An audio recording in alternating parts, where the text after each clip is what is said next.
you've seen this progression of this team. No one's raising a doubt on Sachin Tendulkar as well. I mean, we all know someone who scores 100 centuries certainly has a talent, and if he continues playing, most certainly the runs will come as well. But the point is about the future. A situation like this opens up a can of worms. The selectors, perhaps like Sunil Gavaskar says, need to talk to him.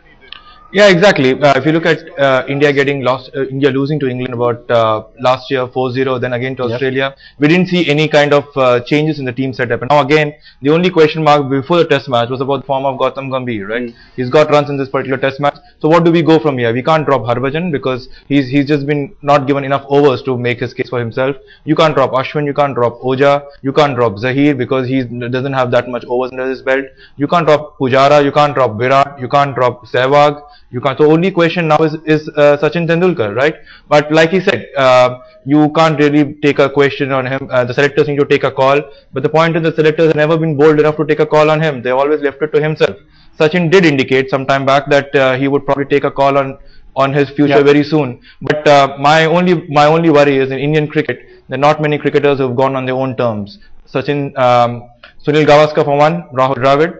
And I just hope that it could be also Sachin Tendulkar, because by delaying this and at 39, when your reflexes are getting slow, you are just stretching the patience of many people, and I hope he doesn't leave his decision, what should be his decision, to others. I think the BCCI needs to take a leaf out of Cricket Australia's book. You've got another legend of the modern era in Ricky Ponting, and look what's happened with him. He's been very clearly told, look, after Perth, after this particular series, you are on your way, mate, if I could use that term. And I think the Indians and the BCCI need to look at this very dispassionately. They need to look at the stats, they need to look at the numbers, they need to look at what Sachin Tendulkar has provided to this Indian cricket side over the last 1 year, last 2 years, and then go on. But I think the past performances, the records, the stats, yes, they're absolutely fantastic. But I think with the way Tendulkar is playing right now, with the impact and the effect that he's having on this Indian side at this point in time, I think somewhere down the line, you say the BCCI, but who's going to take that call? We spoke to Niranjan Shah a little while ago. He said, he blamed the spinning tracks. He said the batsmen didn't do well. We spoke to him about Sachin Tendulkar. He said, it's a decision which is left to the selectors. He's a great legend. He'll take the call himself. And this is the vice president of the BCCI saying it. Who's going to take that call? Who's going to sit with Sachin? I think the selectors need to be strong enough. I think the selectors need to show who's boss. We are the ones who are picking this test guide. At the end of the day, we are responsible. The captain's responsible. The selectors are responsible because they are the ones who've actually picked the squad. If the squad is not good enough, if the players within the squad are not good enough, they need to take the can for it. I think the selectors need to stand up and say, look, no team, no one player rather is bigger than the team, even if it's the great Sachin Tendulkar. And if the team is at this point in time carrying Sachin Tendulkar, then I think there is a problem there and it needs to be rectified. One of those old cliches in sports that the name in the front of the shirt means more than the name in the back of the shirt. And just when you look at this overall situation, unfair perhaps to sort of put it on Sachin Tendulkar, although it does take a large chunk of that team, because he is of course the senior most statesman in that team, senior most batter in the team. But Dhoni's decision there, asking for these dust bowl pitches, will play out a reaction from Stephen Waugh a little later also. He said, this is almost a defeatist attitude, saying that this is the only way we can win a test match. See, I really don't doubt Dhoni for asking for those kind of pitches. We can call it whichever name we can. We can call them dust balls, we can call them designer pitches. But I certainly feel that there is no harm in asking on what you feel you're most comfortable in. For me, the problem is that we don't know in what conditions we are most comfortable in. There's no harm in asking for wickets in which you are more comfortable. That's something called home advantage. True. But the problem for India now is that we always could never play fast bowling, but now the problem is that we are not even been able to tackle the slightest hint of quality bowling. Monty Panesar has been out of the England side for a long time. He comes back with 11 wicket haul, and our batsmen, now suddenly we realize that we can't play quality spin as well. Now that is more worrying for me. So I think the bigger question is, now what do we go ahead for? But I don't see what we could do any different in Kolkata. But we can have fast bowling tracks, do we have spinning tracks, do we have a placid track, what are we looking at? Now that's a more important question. Let's look at Dhoni's predicament here. We'll ask Gaurav about that, but first up let's also go across to a caller from Mumbai. Akshay is on the phone line with us. Akshay, your thoughts on Sachin Tendulkar's retirement, also on Mahendra Singh Dhoni's decision to ask for spinning tracks? No, actually I just want to think that Sachin is a very good batsman. He's giving us so much talent to India. So why always blame Sachin? Gambhir is not performing well. Why no one pointing on Gambhir? And about Dhoni is giving actually taking a wrong decision to say BCCI to give them the turning period, because Indian spinners will not take any kind of work from this stage. Alright, fair point. We'll put that question to our experts here, but we've got another caller joining us from Hyderabad. Go on, sir. Your thoughts? Yeah, Sachin is going the Kapil way. Kapil at least had a record to chase, but this man doesn't have anything to chase. He should have hanged up his boots immediately after the World Cup. No, okay, fair point. Gaurav, this is the thing. I mean, these two callers sort of go on to display even our problem here, because there's fans and there's people who say that he should go as well. But the situation has come down to a point where, talking about Mahendra Singh Dhoni, you have to say, I mean, as an Indian captain, what do? You say, yes, I want to play to my strengths. You go to England, you don't expect to get spinning tracks. You'll get green tops. That's what they do as well. But what Mahendra Singh Dhoni did wrong was not, I mean, was assume in fact that the English won't be, good enough to bowl on these wickets. No, I think you can't completely blame Mahendra Singh Dhoni for the fact that he's asked for spinning tracks. I think he's entitled to ask for spinning tracks. He thought he was playing to India's advantage. But in this particular case, the English spinners bowled better. They gauged the pitch better. The conditions, they used them much better. And I think a lot of the can needs to go the way of the Indian spinners also, because I think Ojha and Ashwin, they've done really well over the last 10 test matches in India in home conditions. They picked wickets by the bucket load, Aditya. But the very fact that I think maybe they were a little complacent, they didn't want to try anything different. They kept bowling at 75, 80 kilometers. They were in their comfort zone. I think they could have tried a lot more. Ashwin, we know, tries variations. He'll change his approach to the wicket, his run up. He'll try the straighter one, the dusra, the tisra, and whatever carom ball that he has. But I think at the end of the day, the English spinners utilize the conditions better, and I think they need to take a lot of the can for that. But Mahendra Singh Dhoni, at the end of the day, yes, he's the general, he's the captain. He will have to answer for these mistakes, and I think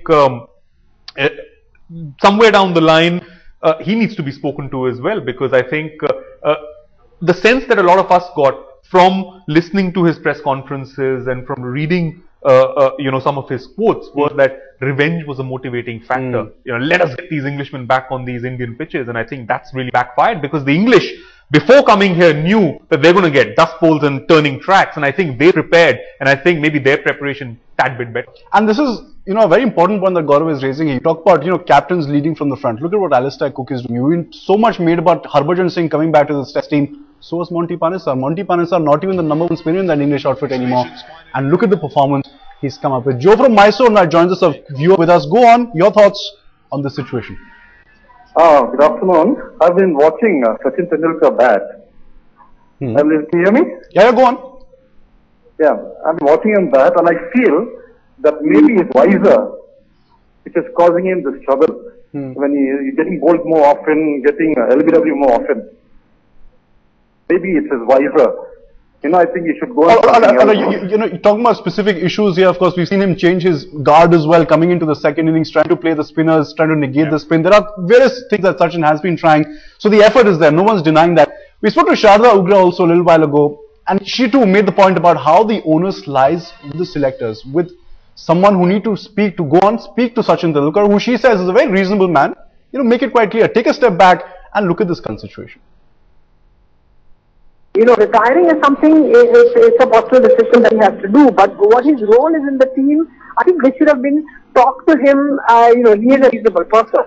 I think everyone tends to sort of turn his persona into his personality. I mean, Nikhil will tell you that he's a fairly reasonable guy. You can actually have a conversation with him. He's not a diva. I think the selection committee that preceded Sandeep Patil at the moment should have done this after the World Cup and talked to him and said, listen, we need to know, all you guys have crossed a particular age. We are going to go to South Africa. We've got 10 test matches of home cricket here. Then we're going to go to South Africa. We want you to go with that team, or we don't want you to go with that team. Or do you want to play that long? So let us know how it goes. And it is now, now the hot potato is on Sandeep Patil's plate. He's the guy who's got to handle it. And Dravid and Lakshman's retirements that have happened, in this year, I think this is more so the reason that they would want Tendulkar to go to South Africa in 2013 and say that, that this is what, we want you to go and this is what we want to happen. Do you want to play one-day cricket? Do you not want to play one-day cricket? Things like that. Just enjoy that moment. GS Vivek is also with us. You know, when you look at this other situation, let's also consider the BCCI's problem here. They've been accused in the past of rushing through retirements as well. They've been accused of not handling these situations very well, not according the kind of respect that is due to legends. You think they're also wary? This is Sachin Tendulkar after all. Yeah, you need to be wary, because we've had instances in the past, VVS Lakshman more recently, where we thought that things were not planned in a proper way. But I do have a lot of faith in Sandeep Patil. He's one guy is a hard taskmaster. He's got a reputation of a no-nonsense man. So I would expect Sandeep Patil to be talking to Sachin and asking him what his plans are. And this is something which we need to also understand, that the reason why we won 2011 World Cup was the same Mahendra Singh Dhoni telling people before in 2007, 2008 that we need, by the time 2011 World Cup comes, we need a set of boys who would have had at least 50 to 60 matches under their belt.